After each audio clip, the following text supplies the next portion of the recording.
Kita olahraga dengan sholat, sembahyang, puasa mungkin, olah rasa kita dengan tafakur, semedi, bertapa, olah rasio dengan kita berpikir.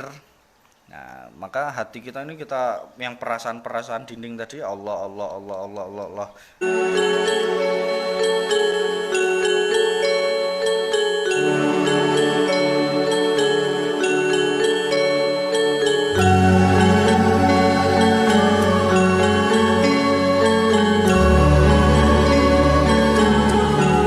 Itu ya nggak masalah supaya wajah kita bersinar.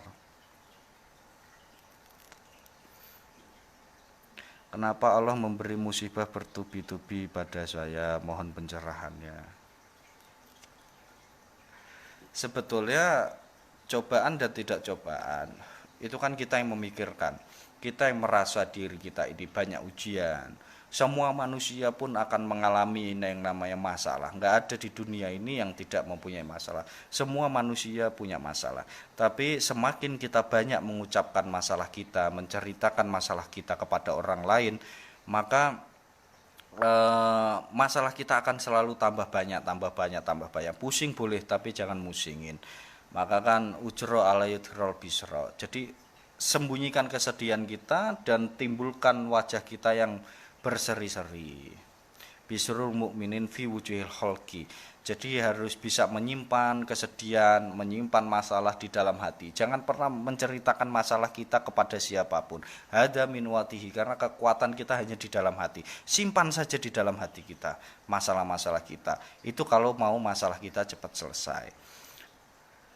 Nah, maka jangan kita cerita masalah kita kepada siapapun. Yang penting musibah-musibah juga jangan cerita kepada siapapun. Kita pendem sendiri. Nanti pasti ada ujung baiknya. Karena masalah sama solusi itu datangnya pasti bareng.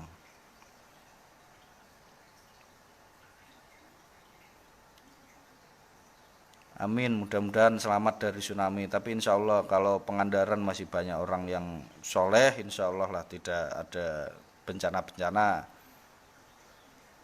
Iya, kalau ngomongin masalah memang semua manusia itu masalah, musibah itu bertubi-tubi. Ana indal doni abdihi, aku berlaku sesuai dengan sangkaan hambaku. Maka kita menyangka Allah ini jelek, memberi kita musibah, maka kita akan diberi musibah, kita akan diberi ujian terus-terusan. Tapi kalau kita menyangka Allah ini baik sama kita, Allah ini sayang sama kita, maka Allah akan meringankan semua beban kita. Maka Allah itu bergantung dengan apa yang kita sangkakan. Maka sampean tadi Mas jangan menyangka sampean ini dapat musibah terus-terusan.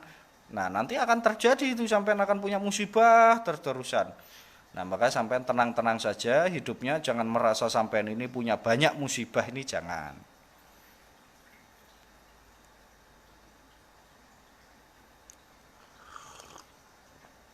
Gus, bagaimana cara kita pencucian batin? Ya tadi yang kita zikir itu olahraga, olah rasa, olah rasio. Kita olahraga dengan sholat, sembahyang, puasa mungkin, olah rasa kita dengan tafakur, semedi, bertapa, olah rasio dengan kita berpikir. Nah, maka hati kita ini kita yang perasaan-perasaan dinding tadi Allah Allah Allah Allah Allah Allah yang tadi kita bahas di sebelum-sebelumnya. Gus, kalau saya zikir kok jadi kepala pening ya. Tadi memang tadi sudah kita bahas sebelumnya. Jadi tazibul badani syarrul qalbi, hancurkan badanmu untuk membentuk hati. Maka kalau zikir itu ada yang pegel, ada yang panas, ada yang dingin, ada yang wes pokoknya macam-macam. Tapi nggak masalah, itu untuk membentuk hati. Nah, nanti setelah hati kita sudah terbentuk, batin kita sudah terbentuk, maka tazibul qalbi syarrul ruh, hancurkan hati kita untuk membentuk ruh. Nah, nanti setelah badan kita panas, tengkuk kita panas, kalau hati kita sudah menjadi terlatih, batin kita sudah terlatih, maka bukan badan kita lagi yang panas, bukan badan kita yang sakit, bukan badan kita yang pegel-pegel, tapi hati kita. Nanti hati kita ini yang berasa panas, hati kita ini yang berasa dingin, sampai betul-betul kita menemukan ketenangan atau mutmainah tadi. Ya Tuhan, nafsul mutmainah, sampai kita ketemu mutmainah di dalam hati itu.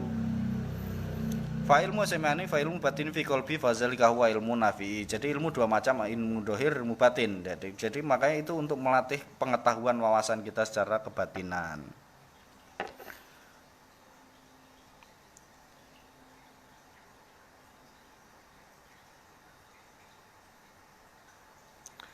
Ya nggak apa-apa Mas, ini siapa nih? Gus mau tanya akibat sering zikir, kenapa efeknya sekarang hati pikiran saya mendalam banget tentang ketuhanan. Nah, itu bagus, memang itu tujuannya, hadir Allah di dalam hati. Karena apa? Dohiru Robi wal batinu abduhu. Jadi dohirnya Tuhan, dohirnya Allah Subhanahu wa taala ada di batin hambanya. Jadi nggak apa-apa kalau kita berzikir, kita merasa dekat dengan Allah, walaupun banyak orang makrifat mengatakan kita harus menyaksikan Allah, tapi kita belum bisa menyaksikan Allah, nggak apa-apa. Yang penting kita bisa merasakan kehadiran Allah. Anta butallah ka'anaha tarofain lam takun tarofainahu ya roka. Kita apa menganggap Allah lagi bersama kita, itu nggak masalah. Wah, ini banyak banget nih. Kenapa saat sholat hajat tidak bisa khusyuk? Khusyuk tidak khusyuk seseorang itu nggak masalah. Yang penting saya kalau sholat pikiran saya kemana-mana nggak masalah. Yang penting kitanya nggak kemana-mana. Jadi artinya begitu sholat kita lari kemana-mana itu jangan. Tapi sholat walau kita tenang aja. Nah sholat hajat itu tidak terbatas waktu. Namanya sholat sunnah. Yang malam hari itu sholat itu tahajud. Khusus tahajud saja itu di malam hari dan itu harus bangun tidur. Walaili fatahajat. Jadi fatahajat itu hanya sholat tahajud. Kalau sholat hajatnya seperti yang kita maksud itu boleh di siang hari boleh, tapi lebih abdol itu di malam hari. Nah di malam hari itu kalau kita lagi sholat hajat, yang pertama takbiratul ihram, fatihah itu baca surat al-ikhlas itu 40 kali. Nah, setelah baca surat al-ikhlas 40 kali, nanti rakaat kedua baca al-ikhlas itu 30 kali. Nah setelah itu salam. Nah, salam kita bangun lagi, kita sholat lagi takbiratul ihram, setelah fatihah kita baca al-fatihah itu 20 kali, rakaat ke terakhir itu 10 kali. Jadi jumlahnya 100 kali al-fatihah. Nah di situ barulah kita berdoa. Itu sholat hajat itu malam-malam itu kita baca suratnya itu. Nah setelah itu kita baca doa. Setelah itu kita baca al-fatihah. Al-fatihah itu kita baca bagian iya karena butuh iya karena stain itu diulang 7 kali. Nah baru di situ kita berdoa sesuai dengan hajatnya masing-masing.